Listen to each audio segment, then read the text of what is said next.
এক সময় মিয়ানমার থেকে বাস্তুচ্যুত রোহিঙ্গারা যখন ঢলের মতো আসতে শুরু করল, প্রথম দিকে বোঝা যায়নি প্রকৃত বিপদ। এখন বাংলাদেশ তার চরম ভুক্তভোগী। ঠিক একই ধরনের পরিস্থিতি এবার তৈরি হচ্ছে ভারত সীমান্তে।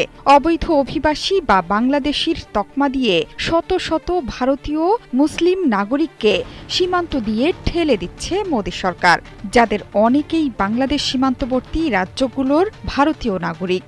অনেকে বলছেন, সীমান্তে ভারতীয়দের এই পুশিন পলিসি একসময় বাংলাদেশ সীমান্ত অভিমুখে তৈরি করতে পারে শরণার্থী ঢল।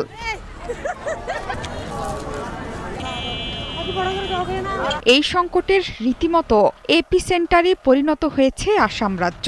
আসামের সাথে বাংলাদেশের সীমান্ত ২৬০ কিলোমিটার। মে মাস থেকে হাজারো মানুষকে বাংলাদেশে পুশ ইন করেছে দেশটির সরকার। এমনকি বাংলাদেশি অনুপ্রবেশকারী ইস্যুতে আপত্তিকর বিভিন্ন মন্তব্য করছে দেশের হিন্দুত্ববাদী নেতারা। স্থানীয় মুসলিমদের বাংলাদেশির তকমা দিয়ে তাদের বাড়িঘর ভেঙে বিরান ভূমিতে রূপ দিয়েছে প্রশাসন। এখন তাঁবুতে বসবাস করছেন শত শত মানুষ। পর্যাপ্ত প্রমাণপত্র থাকা সত্ত্বেও যে কোনো সময়ে সীমান্তে তাদের ঠেলে দেওয়ার শঙ্কায় দিন কাটছে বাস্তুচ্যুতদের।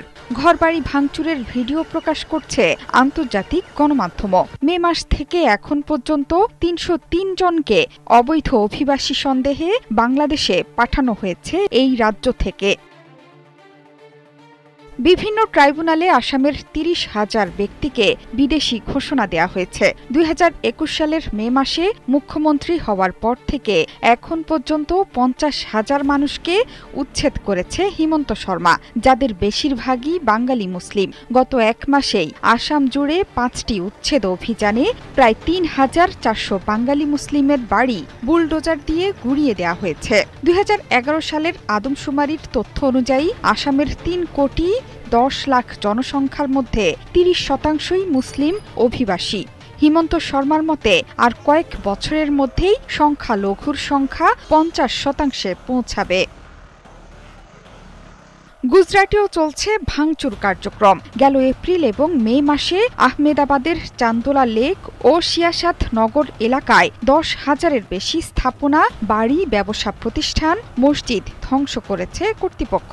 তাদের দাবি, সেগুলো ছিল অবৈধ বাংলাদেশি অভিবাসীদের বসতি। আটক হয়েছিলেন বহু মানুষ। পশ্চিমবঙ্গের সাথে বাংলাদেশের সীমান্ত ২,০০০ কিলোমিটারের বেশি।